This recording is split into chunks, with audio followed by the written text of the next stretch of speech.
Olá, segundo ano. Tudo bom com vocês? Nossa aula de matemática hoje, nós vamos fazer as páginas do livro, de matemática 88 até a página 91. Então, a tia vai estar explicando para vocês essas páginas, para vocês poderem fazer. Bom, antes da gente começar, a gente falando aqui de compreender problemas, tá? Os problemas, eles são situações, tá? Que quando a gente lê o problema, a gente tem que pensar nele como uma situação do nosso dia a dia, tá? Como se fosse uma historinha, porque assim fica mais fácil da gente tentar imaginar aquela situação que a gente está lendo para a gente poder solucionar o problema. Se a gente vai ter que fazer uma adição, que é a continha de mais, aquela que a gente junta, ou se é uma subtração, que é a continha de menos, em que a gente tira, tá? Então, por isso, pessoal, que é tão importante a gente estar sabendo ler, não só ler, mas entender o que está sendo escrito, o que a gente está lendo. Por isso que é tão importante a leitura, pessoal. A leitura, ela não serve só para a nossa aula de português. A leitura e a interpretação, porque interpretar é a gente poder entender o que a gente está lendo. E quanto mais a gente lê, mais a gente conhece novas palavras, mais a gente compreende o que está sendo dito. E vocês acham que a leitura está só em português? Claro que não. A leitura, ela está em tudo na nossa vida, tá? Até numa propaganda de uma televisão, em vários, tudo tá a escrita, tá? A gente ler e entender. Então é importante a gente saber que nos problemas, quando a gente lê o problema, a gente tem que saber interpretar, ou seja, a gente tem que entender para a gente poder solucionar esse problema, tá bom? Desculpa, vamos lá. Problema 1. Para criar um problema, considere a situação ou contexto, o tipo de problema, os dados e a pergunta para depois escrever. Então vamos lá, olha só, a Márcia está aqui. Que problema matemático eu criei? Ela está pensando em que problema ela pode criar. Bom, aqui, qual é o contexto? O que está acontecendo aqui nesse desenho? Frutas no cesto, que nós temos pera, que nós temos maçãs, tá? Então esse é o contexto do problema. Qual poderia ser o problema? Juntar as quantidades. Poderia ser juntar as quantidades, poderia ser diminuir, ver a diferença, né? Quais seriam os dados do problema? Quantidade de fruta em cada cesto.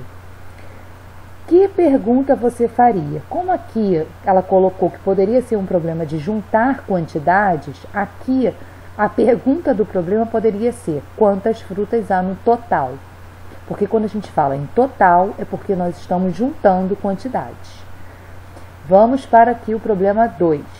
Nós temos aqui uma pessoa olhando a vitrine de uma loja em que um fogão custa R$380 e nós temos um armário de cozinha que custa R$290. Para refletir, complete a redação do problema com base nas informações do problema 1. Então, aqui nós vamos fazer tudo relacionado a esse problema aqui, o 1, tá? Vamos lá. Márcia tem 2 cestos com frutas. Em um cesto A, vocês têm que contar quantas maçãs tem para poder colocar aqui o número. E no outro A, vocês têm que ir lá contar quantas peras tem. Quantas frutas Márcia tem ao todo? Bom, vocês têm que saber que quando a gente fala quantas frutas ela tem ao todo, nós estamos falando da continha de mais a adição. Então, aqui do lado mesmo, no livro, vocês podem fazer a adição para vocês poderem saber a resposta do problema. Elabore outro problema com as informações do problema 1. Vocês vão pensar, elaborar, tá? Uma outra situação para esse problema aqui. Olha aqui. Não precisa ser adição, porque senão vocês vão estar fazendo a cópia do que vocês acabaram de fazer. Então, vamos pensar na subtração. Então, aqui vocês vão fazer um probleminha, vocês vão escrever, tá? Márcia tem maçãs, peras. Quantas frutas ela tem, uma no primeiro, no segundo cesto, qual é a diferença, tá? Para vocês poderem estar elaborando esse problema aqui do número 1. Número 3.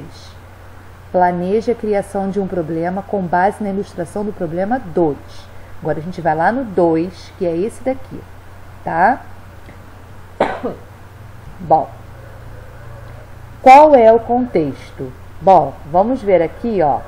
Tá vendo esse daqui? Qual é o contexto do 1? Cesto, frutas no cesto. Qual é o contexto desse aqui?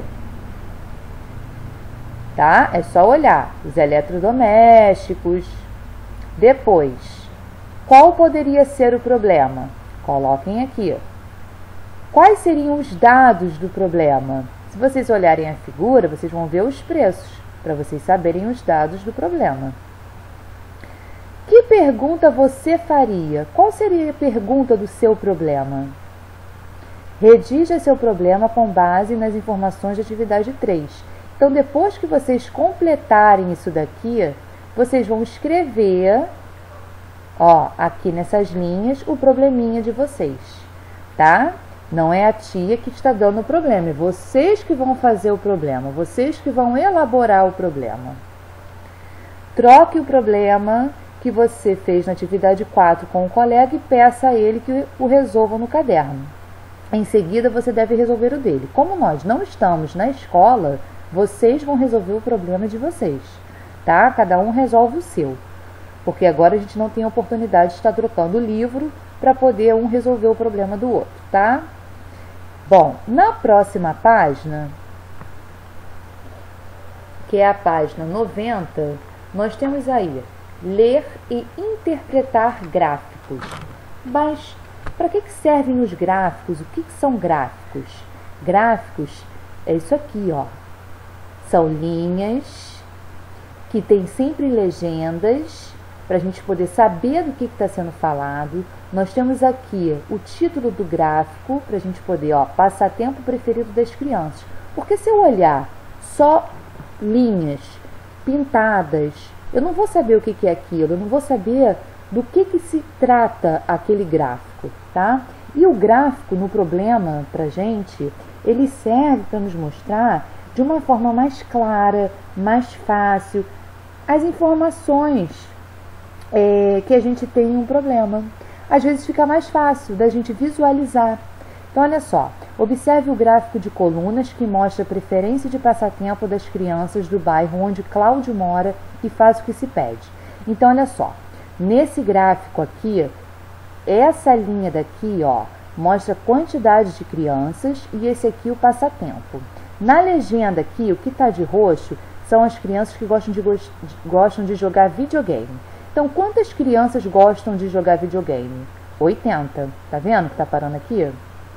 De verde, andar de bicicleta. Quantas crianças gostam de andar de bicicleta? Olha aqui, ó, tá parando no 50. Depois, quantas crianças gostam de ler? Olha aqui, ó, 20. E de jogar bola? Mesma coisa, tá? Letra A. Nesse gráfico, podemos observar que cada quadrinho que compõe as colunas correspondem ao voto de quantas crianças? E aí?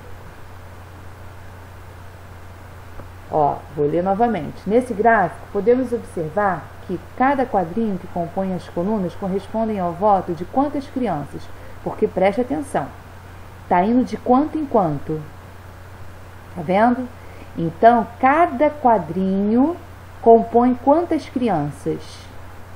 Letra B. Qual passatempo teve maior preferência? Só vocês olharem lá, né, para saber quantas crianças tem mais em qual passatempo. Como você fez para saber? Escreve aí também. Letra C. Há passatempos que tiveram a mesma quantidade de votos? Sim ou não? Se teve sim, vocês vão colocar quais foram esses passatempos. Letra D. Qual é a diferença de votos entre o passatempo andar de bicicleta e o passatempo jogar bola? Olha aqui. Quando a gente fala em diferença, nós estamos falando de subtrair. Nós estamos falando da continha de menos. Então, qual é a diferença entre o passatempo de andar de bicicleta e de jogar bola? Façam a continha aqui no livro. Letra E. Quantos votos a mais o passatempo jogar videogame teve em relação ao passatempo ler? Quando a gente quer saber quanto um tem a mais do que o outro, isso aí eu sempre falo, é uma pegadinha que o problema coloca pra gente. A gente fala a mais, eu já sei, é continha demais. Não, esse a mais, vamos colocar numa outra situação. A tia Michele tem 12 balas. O filho dela tem 5 balas. Quantas balas tia Michele tem a mais que o filho? Bom, eu já tenho a quantidade, eu tenho mais quantidade que eles, que o meu filho. Então, para eu saber essa quantidade, quantas eu tenho a mais, eu vou fazer 12 menos 5, porque essa diferença é a quantidade de balas que eu tenho a mais do que ele, tá? E eu sou mais comilona e vou comer a bala mesmo. Então, vamos para a letra F. Seu passatempo preferido apareceu nesse gráfico? E o de vocês? Tem aqui? Sim ou não? Número 2. Observe o gráfico de barras que a professora Ana fez depois de uma pesquisa com os alunos da escola em que leciona e faça o que se pede. Então, vamos lá. Brincadeira preferida dos alunos. Cada quadrinho verde representa 5 alunos. Então, ó, pular corda, 10. Pega-pega, 25, peteca, 5, amarelinha, 20, cabra cega, 20. Letra A. Complete a tabela com as informações do gráfico acima. Então, vocês têm que ir lá na tabela para você ver a quantidade de alunos que gostam de cada brincadeira, tá? Letra B. Qual foi a brincadeira mais escolhida pelos alunos entrevistados pela professora Ana? Coloca aí qual é a brincadeira. Letra C. Das brincadeiras escolhidas, qual recebeu menos votos? Letra D. A brincadeira esconde-esconde apareceu nas preferências dos alunos da professora Ana?